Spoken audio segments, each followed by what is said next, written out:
Good morning, children. Sai Ram, and welcome back once again. So, children, in this session, we will continue with this chapter number 4, that is working of institution, and this is part 3rd. So, before moving ahead, let's see the topic which we already discussed in previous video. So, in previous video, we have already learned about how is a major policy decisions taken in our country, need for political institutions, drawbacks of institution, and we already learned about parliament, that means why do we need parliament, and about two houses of parliament, Lok Sabha and Rajya Sabha. Okay, now in this session we are going to discuss about political executive, political and permanent executive, the prime minister and the council of ministers. So let's start with the political executive. So children, do you remember the story of the office memorandum with which we started this chapter? There we found out that the person who signed the document, that means order, did not take this decision. He was only executing the policy decisions taken by someone else. So we noted the role of the Prime Minister in taking that decision. But we also know that he could not have taken that decision if he did not have the support from the Lok Sabha. In that sense, he was only executing the wishes of the parliament. Okay. So basically in our country, thus at different levels of any government, we find functionaries who take day-to-day decisions but do not exercise supreme power. Clear? Basically, who take day-to-day decisions but do not exercise supreme power on the behalf of people. So all those functionaries are collectively known as executive. Clear? So all those functionaries are collectively known as the executive. They are called executive because they are in charge of execution. Execution what? Execution of the policies of the government. So thus, when we talk about the government, so we usually mean the executive. Clear? Okay. So basically children, in a democratic country like India, or we can say that in India, two categories make up the executive. First we have political executive and second we have permanent executive. Clear? In democratic country, two categories make up the executive. First one political executive and the second one permanent executive. Okay. So first is political executive. One that is elected by the people for a specific period is called the political executive. Clear? Basically, in our country, political executive, they are elected by the people for a specific period. Clear? So, political leaders who take the big decisions fall in this category. That means in political executive. Then in the second category, people are appointed on a long-term basis. Okay. In second category, that means permanent executive. So basically in this category, people are appointed on a long-term basis and this is called the permanent executive and commonly referred to as civil services. Clear? This is called the permanent executive or civil services. So basically, persons working in civil services, they are called civil servants. Clear? Person working in civil services are called civil servants. Okay. So basically, the work under political executive, and they assist them in carrying out the day-to-day administration. So these permanent executive, they remain in office even when the ruling party changes. Clear? So these officers work under political executive. First thing is they remain in office even when the ruling party changes. And second thing is कि these civil servants, they work under political executive and assist them in carrying out the day-to-day administrations. Okay, now I think children, you might ask, why does the political executive have more power than the non-political executive? Non-political executive, that means permanent executive. Okay, here we talk about permanent executive and the political executive. So why does the political executive have more power than the non-political executive? Yeah, we can say that why is the minister more powerful than the civil servants? So do you know? Basically, the ministers are more powerful than the civil servants, right?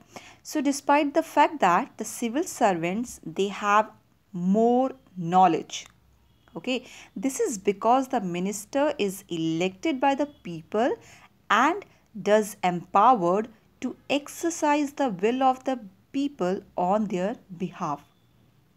Clear? The civil servant is usually more educated and they has more expert knowledge of the subject. So the advisor, for example, the advisor working in the finance minister know more about economics than the finance minister. So sometimes the minister may know very little about the technical matters that come under their ministry.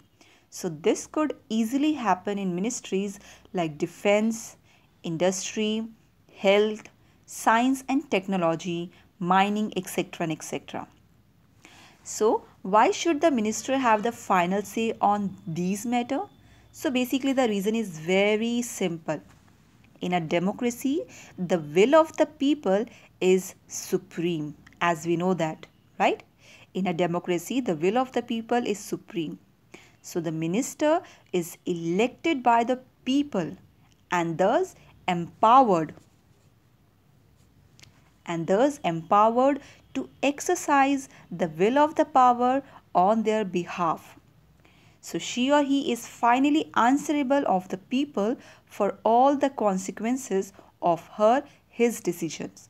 So that is why the minister takes all the final decisions. The minister decides the overall framework and objectives in which decisions on policy should be made. Is it clear now? Okay, now the next topic is Prime Minister and the Council of Ministers. So, first of all, Prime Minister, as we know that children, is the most important political institution in the country, right? So yet there is no direct election to the post of Prime Minister. Okay, there is no direct election to the post of Prime Minister. Basically, the President of India, okay, the President of India appoints the Prime Minister. Is it clear?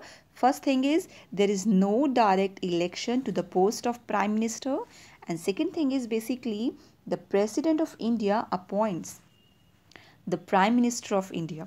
But the President cannot appoint anyone she or he likes. Okay, so the President appoints the leader of the majority party or the coalition of parties that commands a majority in the Lok Sabha as Prime Minister. Clear? So the President appoints the leader of the majority party. Second thing is, in case no single party or alliance gets a majority, so the President appoints the person most likely to secure a majority support. Is it clear? First thing is the president appoints the leader of the majority party. And the second thing is, in case no single party or alliance gets a majority in election, so the president appoints the person most likely to secure a majority support. So the prime minister does not have a fixed tenure. Okay, so he continues in power so long as he remains the leader of the majority party or coalition government. So after the appointment of the prime minister, the president appoint. Okay, so first president appoint prime minister. Okay, now after that, after the appointment of prime minister, next step, the president appoints other ministers. Clear? So that means other ministers are also appointed by president. Okay, so here are the important points related to the appointment of ministers are. Okay, so first thing is, the ministers are usually from the party or the coalition that has the majority in the Lok Sabha. Clear? So basically the minister appointed by presidents, they are usually from the party or the coalition that has the majority in the Lok Sabha. Clear? Now next thing is, the prime minister is free to choose ministers as long as they are members of parliament. But sometimes a person who is not a member of parliament, so they can also become a minister, but such a person has to get elected to one of the house of the parliament. Okay, but such a person has to get elected to one of the houses of the parliament within 6 months of appointment as ministers. Clear? So these are the important points related to the appointment of ministers. Now next thing is the Council of Ministers. So first of all, a Council of Ministers is an official name for the body that includes all the ministers. Okay, Council of Ministers means is the official name for the body that includes all the ministers. So it usually has 60 to 80 ministers of different ranks. Okay, how many? It usually has 60 to 80 ministers of different ranks.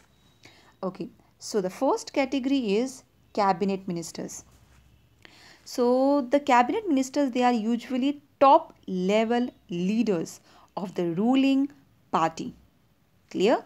Cabinet minister, basically they are top level leaders of the ruling party or parties who are in charge of the major ministries. So basically the ministers of cabinet ministers, actually they are the in charge of major ministries. Okay, usually the cabinet ministers meet to take decision in the name of the Council of Ministers.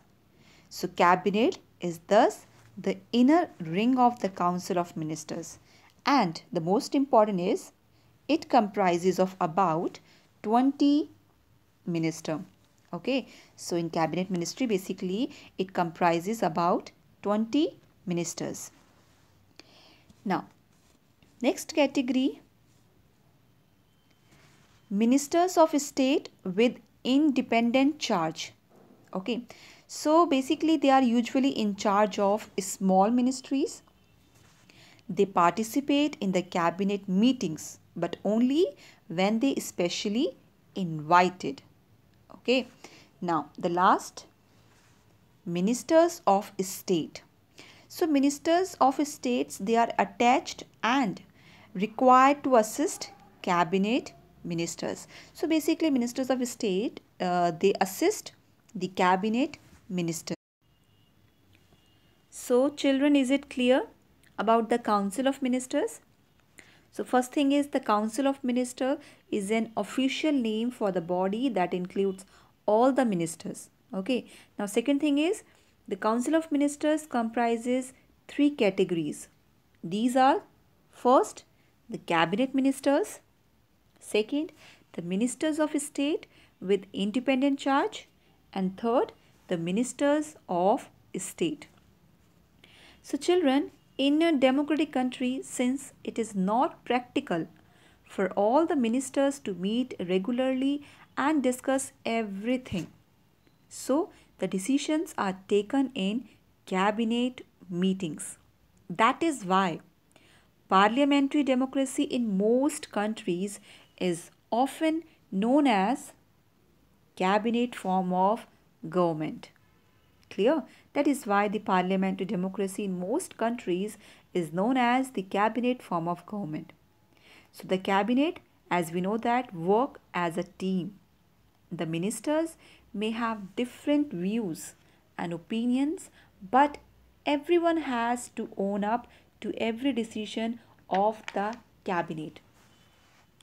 Actually, children, no ministers can openly criticize any decision of the government, even if it is about another ministry or department. Every ministry has secretaries who are the civil servants.